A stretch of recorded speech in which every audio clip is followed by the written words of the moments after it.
Энэ машин бүр тасралтгүй. 1 сая миль явчихсан байлаа. Замдаа унтраагүй, шатхуунч нэмээгүй. Хамгийн ойлгомжгүй нь энэ уулын зам хизээж төгсөхгүй мэт байв. Эхэндээ 4 залуу юу ч буруу байгааг анзаарсангүй. Тэд үүнийг жирийн нэг төгсөлтийн аялал гэж л боджээ. Гэтэл машин нэгэн чихүүдс хүргэм хачин ой руу орлоо. Жолоо барьж явсан тайлэр гинэт нэг уулзуурыг өнгөрөөчихсөн юм шиг санав. Жигсүүлэгч шууд яв гэж заасаар байсан ч тэр огт эргэлзэлгүй тормоз гიშгэлээ. Тэгээд дадсан хөдөлгөөнөөр машинаа эргүүлв. Тайлэр өмнөх салаа зам руу буцахыг хүссэн юм. Гэвч бүгд аимшигтай зүйл олж харлаа. Жолооны суудалд байсан тайлрын царай унсан саарл болов. Өнгөж сая ирэхэд зам нь цэлийтэл нээлттэй байсан. Яагаад эргээд харахад мухар зам болчихвоо. Арын суудалд байсан 2 найз нь ч үүнд итгэж чадсангүй. Тайлэр буруу салаа руу орчихсон юм биш биз гэж бодов. Гэхдээ тайлэр туршлагатай жолооч ийм хүүхдийн алдаа гаргана гэж яаж байх вэ? Эргэлзээнд автсан тэр бурс талын өвсөн овооны дэргэд очиж шалгав. Харахад саяхан овоосон юм шиг огт биш байлаа. Гинэт урдаас сэрчигнэх бүдэг чимээ сонсогдов. Машинаас бууж агаар амьсгалж байсан Джеймс ч асад нэг юм хөдөлж байгааг мэдэрсэн бололтой. Машины гэрэлд урагш ширтгэд өвсөн дунд бүдэг хүний сүүдэр тонгож байх шиг байв. Дараагийн агшинд бөөн хүмүүс галзуурсан мэт гүйлтэн ирлээ. Тэд орилолтон машин руу дайран орохыг завдав. Машин доторх 2 нь хаалгыг өгтлээ тулж барив. Джеймс байрандаа хөшиж яхаа мэдэхгүй болов. Тайлэргүйж ирж сануулах хүртэл тэр галзуу хүмүүс тэднийг нэг их тоохгүй байгаа мэт байлаа. Хоёулаа машин доторх найзууд руугаа чангаар хашгирч дараа нь урагшаа хурдлан гүйлээ. Фифи охин шууд ойлгов. Жолооны суудлал руу мөлхөн очоод хаазыг хүчтэй гიშгэлээ. Машин архиран дуугарч цус зам сэтлэн гарлаа. Джеймс тайлэр 2 урд талд аль хэдийн хүлээж байв. Тэд тэсгэл алдан машин руу өсрөн суулаа. Фифи машины хүчийг тултлан нэмэв. Эцэст нь хаанаас гарч ирсэн нь мэдэгдэхгүй тэр дайрагчдаас мултарлаа. Гэвч бүгдийн сэтгэл түгшсэн хിവэр байв. Энэ уулын зам урагшаа шулуун үргэлжлэн. Гарахын тулд дахиад хэр удаан явахыг хэн ч мэдэхгүй. Хамгийн гол нь шатхууны савнд өртөө 4-ний 1 нь л үлдсэн байлаа. Фифи машинаа зогсов. Бүгдтэй тайван ярьж учрыг нь олох гэсэн юм. Гэвч удалгүй. Замын 2 талаас дахин хүмүүс дайран ирэв. Фифи аргагүй дахин машинаа асаалаа. Ийм хачин явдлаар араасаа тохиолдоход бүгдийн нуруугаар хүйт таав. Тэд утсаар тусламж дуудахыг оролдлоо. Гэтэл энд өчүүхэн ч сүлжээ байсангүй. Тэнгэр мэдэгдэхгүйгээр цайрч эхлэв. Харин тэд үүнээс ч аимшигтай үннийг олж мэдлээ. Тэд бүтэн шүнжин явсан байв. Гэвч савнд шатхуун мөнд 4-ний 1-ээрээ үлджээ. Фифи шатхууны заалт эвдэрсэн юм болов уу гэж сэжиглэв. Харин Джеймс түнд хөдөлгөөрөө битгий унтраа гэж болгоомжтой санууллаа. Тэгээд машинаа замын хажууд шахаж зогсов. Тайлэр уурт тагийг шалгаж эхэллээ. Фифи нарч машинаас бууж агаар амьсгалав. Гэвч хэдхэн минутын дараа тэд өнөөх хачин хүмүүс дахин дайран ирэхийг харлаа. Хідүүлээ даруй машиндаа буцаж суув. Тайлэр жолоо барингаа өглөв. Энэ нөхдүүд ер нь хаанаас гараад ирдэг юм бэ? Машин доторх уур амьсгал улам бүр давчтав. Зарим нь бүр элдв боломжийг толгойдоо ургуулсан бодож эхлэв. Джеймсийн царай цонхижээ. Бүгд үнэндээ аль хэдийн өвчгсөн юм биш биз гэж таамаглав. Тэгээгүй бол ийм утгагүй. Чихүүдс хүрэн зүйл яаж тохиолдох билээ? Гэвч тэдний сэтгэлд өчүүхэн найдвар үлдсэн хിവэр байлаа. Энэ хараал идсэн уулын замаас гарчвал тэд хэвийн ертөнцийн буцаж чадна гэж итгэж байв. Гэвч бодит байдал удалгүй тэднийг нүүр нүдгүй алгатлаа. Тэд бүтэн өдөржин давхсан. Гэвч машин мөн л ойн дунд эргэлцээр байв. Энэ уулын зам хизээж төгсгөлдөө хүрэхгүй мэт. Харин түүнээс ч аимшигтай нараас нь ирж байлаа. Өчигдөр төөрснөө мэдснээс хойш хөл бүтэн 24 цаг өнгөрчээ. Тэд юу ч идээгүй хэрнээ өсөхгүй байв. Тэр бүх хис өчүүхэн ч нойр хүрэхгүй байлаа. Тэдний биеийн үйл ажиллагаа яг л түр зогссон мэт. Шатах савнд хизээж дуусахгүй түлш байгаа юм шиг байв. Тайлбарлахын аргагүй энэ бүх хачин үзэгдлийн талаар зарим нь үүнийг зүүд гэж бодов. Бас зарим нь хамтын хий үзэгдэл гэж хэлв. Джеймсийн хоолойд ядаргаа шингэсэн байлаа. Энэ ямар нэгэн тамийн зааг юм биш биз гэж тэр бодов. Нүглээ наманчлах эсвэл шүүгдэх ёстой газар. Жолоо барьж явсан тайлэр бүгдийг тайвшруулахыг оролдов. Элдвийг бүү бод гэж тэдэнд хэллээ. Учир нь тэд өөрсдөө үнэхээр өгсөн эсгэж мэдэхгүй байв. Одоохондоо хамгийн чухал нь нөхцөл байдлыг аль болох хурдан ойлгох явдал байлаа. Дараагийн мөчид тайлэр машинаа зогсов. Бүгд сонор сэрэмжтэйгээр эргэн тойрноо ажиглав. Харин Фифи утсаа гарган цаг хэмжиж эхлэв. Ойролцоогоор 1 минут хагасын дараа тэр галзуу хүмүүсийн бөөгнөрөөс дахин гарч ирлээ. Энэ зүй тогтолцоог ойлгосны дараа тэд илүү олон зүйл туршиж үзэх боломжтой болов. Арайхийн үүр цайлгав. Тайлэр машинаа зогсоогоод ой руу хурдлангүй. Тэр энд гарах нууцхан жим байгаа эсхийг харахыг хүсжээ. Гэвч нүдэнд нь туссан зүйл өвсөн дунд атирч суусан хүний сүдрүүдэл байлаа. Удалгүй ардаас дууд дохио хангинаж анхааруулв. 1 минут хагасан хугацаа нүд ирэмхийн зур дуусчээ. Тайлэр хар хурдаараа машин руу буцан зогтов. Машин хөдөсний дараа тэр тэсэлгүй гомдлоо. Завсран дэндүү богино юм. Тэр ихтэйс 100 орчим ярд гүйж чадна. Фифи уйдсан янзтай машины радиог тааруулж байв. Харамсалтай нь бүх сууг тагчиг байлаа. Дараа нь тэр машины доторх хэрэгслийг имхэлж эхлэв. Гарч идэн асаагуур зэрэг жижиг сажиг зүйлсээс гадна гайхалтай нэг ширхэг шоколадч байв. Даанч тэд өсөх мэдрэмжийг огт мэдрэхгүй хിവэр. Джеймс бүр бүгдэд нь идэхгүй байхыг сануулв. Одоогийн биеийн байдлыг бодоход идчихвэл магадгүй насан туршдаа шингээх хэрэг гарах ч юм билүү. Мэдхийн завдалгүй 3 өдөр өнгөрөв. Тэд ингэж л машин дотроо үргэлж атирч суусаар байлаа. Хаяа гарч салхи амссан ч ердөө 1 минут хагас л үргэлжлэн. Тайлэр үе ширэнгэн ой руу гүм орж шалгадаг байв. Гэвч харамсалтай нь үргэлж гар хоосон буцна. Тэр эрийн сэтгэл санаа нурам унахын ирмэгт хүрчээ. Тэр эрсдэл гарган сүүлчийн удаа оролдохоор шийдэв. Тэр нь ой руу гүйж ороод нэг галзуу хүнийг барьж ирэн асуух байлаа. Гэвч цаг мөчөөр урсан өнгөрсөөр тэр хүн зөвхөн ухаан жолоогүй орилж хашгирсаар байв.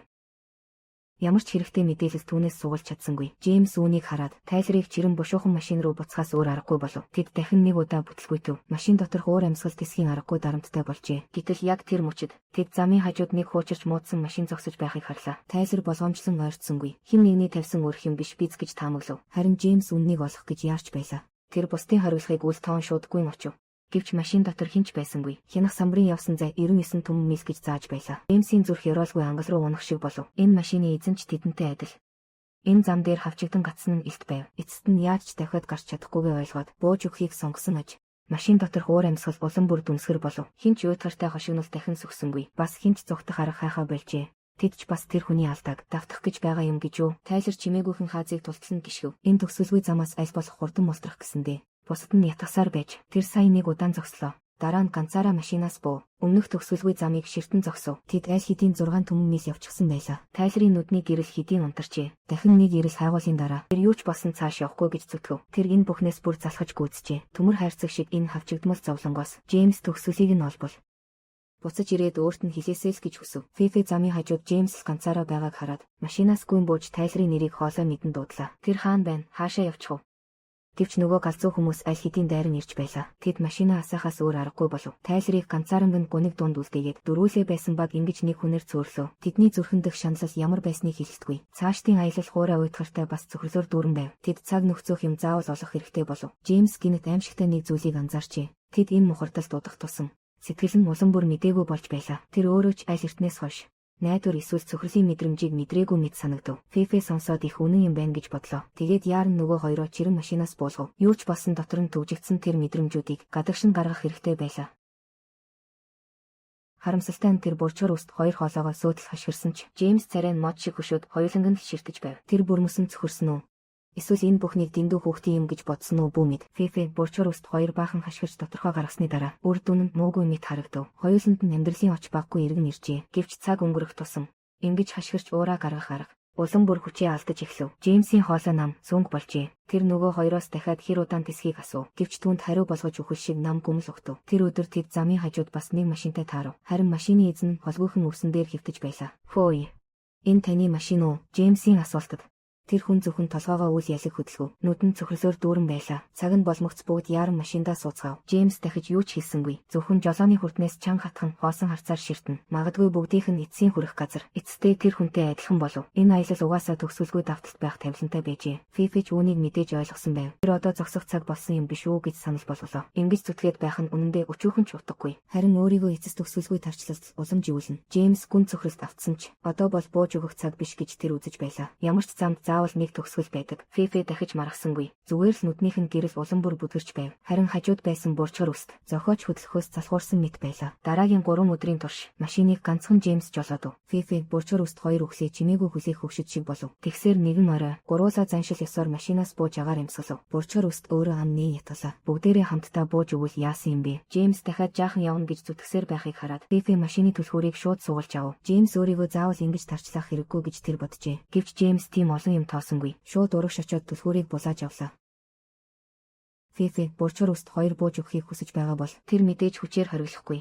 Тэр машинаа дахин асаав. Джеймс 2 сайн найзаа сүүлчийн удаа харлаа. Тэгээд өөртөө оногдсон адал аяллаа эхлүүлв. Энэ удаа эцэст нь шинэ өөрчлөлт гарлаа. Бүүдгэр тэнгэрээс гинэт ширүүн бороо асгарав. Джеймс баярлсандаа солиорох шахлаа. Энд 2 жил хагас гацхтаа. Өмнө нь тэр ийм цаг агаартай огт таарч байсангүй. Гарц яг урд нь байна гэж тэр бат итгэв. Дахиад хэдэн өдөр шөнө өнгөрснийг бүү мэд. Джеймс санаанд багтамгүй дүр зургийг гинэт олж харав. Урд талын хоосон талбайд хаягдсан машинууд бөөнөрөө зогсож байлаа. Замын хажууд бас нэг заах тэмдэг босчээ. Энэ үнэхээр замын төгсгөл гэж юу? Гэвч түүний хүсэн хүлээсэн гарц гарч ирсэнгүй. Ингээд Джеймс бүрмөсөн нуран унлаа. Тэр машины хажууд сулран суув. Тэгээд идэж зүрхэлдэггүй байсан тэр энергийн амттнаа халааснасаа гаргалаа. Гэвч идэж байх зураа тэр өөрийн ирэхгүй уйлав. Бараг 3 жилийн тэсвэр ийм цөхрөм үр дүнд хүрнэ гэж хэн санах билээ. Тэр эрийн сэтгэл түмэн янзын гомдол хорсол буцалж байв. Түүний анхны хашгираа амьдрал нь төгсгөлдөө хүрсний гашуудлын дууч байлаа. Эцэст нь Джеймс машинаа эргүүлв. Ирсэн зөв рүүгээ буцан давхлаа. Гэвч энэ удаа түүний нүдэнд найдварын гэрэл дахин хизээч үлдсэнгүй. Ингээд төгсгөлгүй орголт киноны бүх үйл явдал энэ байлаа. Энэ бага төсөвтэй киноны түүх нэлээд энгийнч илэрхийлэх гэсэн зөвлөл нь тун сонирхолтой. Бодит ертөнцид ихэнх хүмүүс тасралтгүй давтагдах торонд хоригдсан байдаг. Ажилч бай, гэр бүлч бай. Тэд өдөр бүр нэг л зүйлээ дахин давтдаг. Жаахан л зогсох юм бол амьсгаа богдуулсан аюулын мэдрэмж тэр даруй нөмөрнө. Үнэн дээр чин сэтгэлээсээ зогсоод бодож чадвал хүний амьдралд юу хамгийн чухал вэ гэдгийг чи ойлгож эхэлнэ. Ихэнх дарамт үнэндээ өөрөө өөртөө хүчээр өөрөөсөн ачаа байдаг. Сэтгэлээ сул тавьж чадсан цагт л хязгаартай ч гэсэн үзэсгэлэнтэй амьдралтай өөдрөгөр нүүр тулж чадна. За ингээд өнөөдрийн тайлбар энд хүрээд өндөрлөе. Таалагдсан найзууд минь үргэлжлүүлэн дагаарай. Дараагийн дугаарт дахин уулзъя.